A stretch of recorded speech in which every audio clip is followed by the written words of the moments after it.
The team I chose for the second preview today is the other one that did a reverse retro where they just changed the color of the sleeves and they took out the red.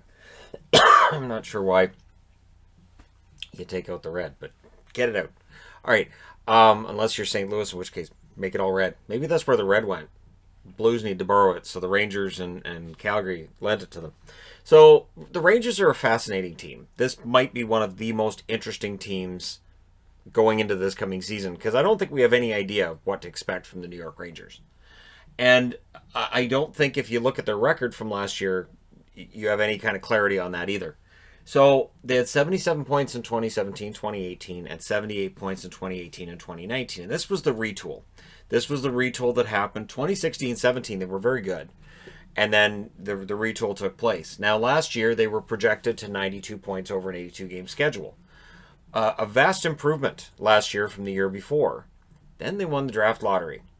And depending on how you see that affecting this team, either they're going to jump way up the standings or they're going to have another year of waiting. And nothing makes this more apparent than the rankings. So the Hockey News has them at 18th on the power rankings out of 31 teams, which I think is probably a little bit harsh. But the sports forecaster has them first in the Metro Division. So, and then my power ranking, I just call it the group of death, the division they're in, and I have them at 6th. In the regular Metro, I don't know. It's a tough call. This is very, very unpredictable team. And I have no idea. Now on the outs, of course, Henrik Lundqvist is gone, Mark Stahl's gone, Jesper Fast is gone, Greg McKegg, and they got rid of the Elias Anderson headache that they'd had for over a year. So all of those exits shouldn't hurt them in the standings. Losing Lundqvist out of the locker room probably hurts them on some level, but I don't necessarily think it's going to have a negative impact on the team on the ice because Shesterkin and Georgiev, I think, are a pretty solid tandem. Now, when I was trying to look for players that I thought underperformed last year and are going to get better, there wasn't a lot for the Rangers. I could only isolate 2. Kaapo Kakko, 66 games, 10 goals, 13 assists, 23 points. His points totals are going to get better. And he's going to have a solid year in year 2, I do believe. And he looked more mature in the return than he did before that. So he utilized his time off wisely in between March and August. Jacob Trouba, I thought his points at 7 goals and 20 assists for 27 points in 70 games, it's a bit low. Yes, he plays a different role with the Rangers than he did with the Jets, but I think his points totals should be better than that. So we'll see where that ends up for both of them. Now, rookie to watch, pick one, because there's a lot of good rookies here. Lafreniere, Shesterkin, and if Kravtsov comes over, and Kravtsov's playing well in the KHL, if he ends up coming over and playing for the Rangers, that's pretty solid right there. And again, the problem is when you're trying to predict a team that has this many young stars, it'll lead you to either 18th or 1st because you may look at different rationales. And for the sports forecaster, they likely look at the addition of Lafreniere to a team that it was argued at the time maybe didn't need him and say, all right, so that'll make them one of the best teams in the league. And we'll see. They definitely were, for all intents and purposes, in my eyes, one of the most exciting teams to watch last season. I really enjoyed watching the New York Rangers. I thought they were so much fun to watch. And I don't expect that to be any different this year. Now, when you look at the overall numbers, the defense and the goaltending, there were some struggles this year. And people will point out the defense and say, all right, well, Lindy Ruff's gone, so the defense is going to get better. We'll see. Goals for, they scored 3.33 last year, which was 5th, and now you're adding Lafreniere to that attack, so that may actually get better. Goals against, 3.14, which was 23rd. Now with Lundqvist gone and Shesterkin as the starter, that should get better too. Power play, 22.91%, which is 7th in the NHL last year. 77.39% penalty kill, which was 23rd to match their goals against average. And so the overall numbers tell you this is a team that can score. This is a fun team, and they might allow a lot of goals. But again, just as an unbiased guy watching hockey, I found myself watching a lot of Rangers games and really enjoying them last year. So they're big ads. This is where it gets interesting because there weren't a lot of big additions for them. They're just basically calling on the rookies. So Lafreniere is the big ad for them, really, right? And then on the blue line, they add Jack Johnson. Now, Jack Johnson, for all of the criticism he takes, and he takes a lot. I know I've thrown some at him myself over the years. If he's just being a number 6 defenseman, and if they're not paying him a ton of money, I think Jack Johnson can be useful for the Rangers. So again, if he's on the bottom pairing, I don't think it hurts him, and we'll see what happens. And then, of course, I've got Shesterkin with an asterisk because he did make his debut for the Rangers this past season. He played a bunch of games, but to me, this is his debut as the starter.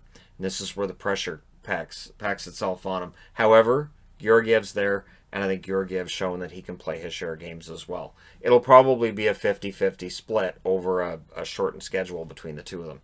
But Shesterkin's where all the hype's at, right? Now, for their core 6, this is your young forwards and defense and goaltender going forward. This is an exciting group. I went with Zibanejad, Kakko, and Lafreniere up front. On the blue line, Fox and Lindgren. And I don't have DeAngelo there because Tony DeAngelo ends up in the news a lot.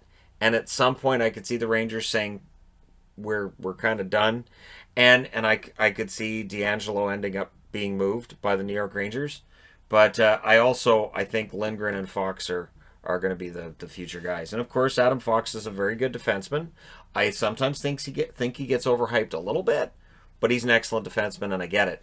And Shesterkin as the starting goaltender, I think he will emerge as one of the better starting goaltenders this coming year. I do.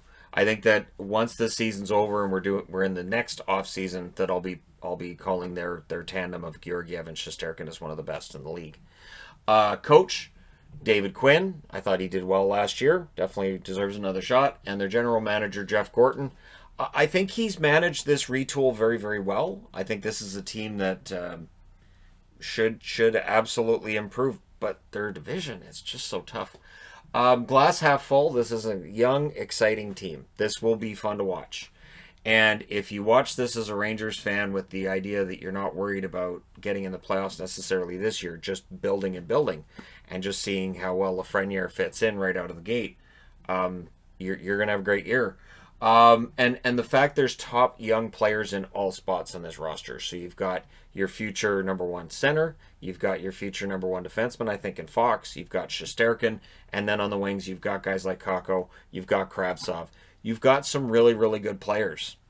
And so I think this is going to be a very, very good team going forward. This is the kind of thing that Ottawa's hoping for, say, next year, that we'll be talking about all the hype around the players that have already made their debut and who else is coming in.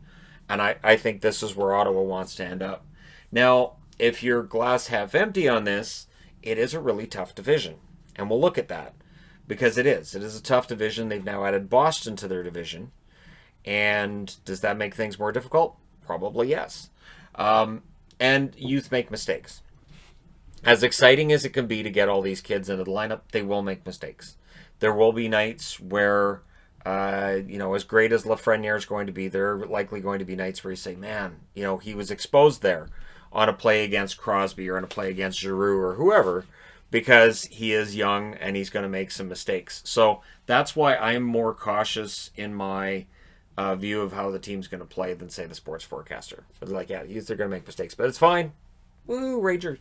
So we'll see. And odds are, I think they're just as likely to be first in the Metro next year, 2021, 2022, as 18th. It's really all over the place. Really hard to tell. But the future's very bright, is what I'm trying to say. So don't get too down if this year ends up being a bit of a downer, because the future's very, very bright for the Rangers. The next big hype, because everybody's paying attention to Lafreniere and Shesterkin, Braden Schneider. Braden Schneider, I think, was a really good draft pick for the New York Rangers, and we'll see whether or not he does end up being a top 4 defenseman in the NHL. But even if he only achieves the very least of what's expected of him, he should be an NHL-level defenseman. I thought it was a solid pick. So we'll see. Schneider, as well, is added to that good, solid young defense core that they have with the New York Rangers. So, pretty solid. And keep in mind, I didn't put Trouba in their core 6. So I was like, well, Trouba's older than Lindgren, so I'll put Lindgren in the core 6. But with that contract, you could argue Trouba in there as well, right? Now, this season was very much a roller coaster ride. In October, they were 4-5-1. November, they were 9-4-2.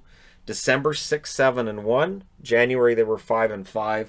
And that was right about where I said, but they're playing well. And then they're playing some fun hockey. They're just not getting the wins as often. And then in February, they were on fire. They were 11-4.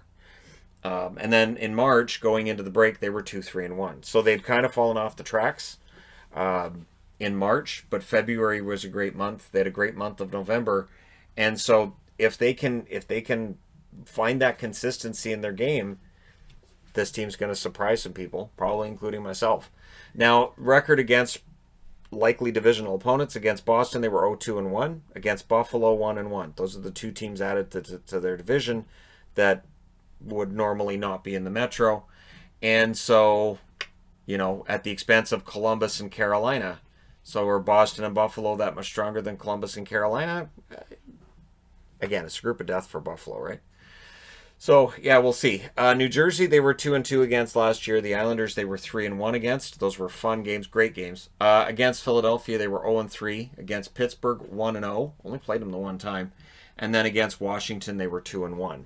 Against that division, this proposed division, 9-10-1. So a little bit under 500.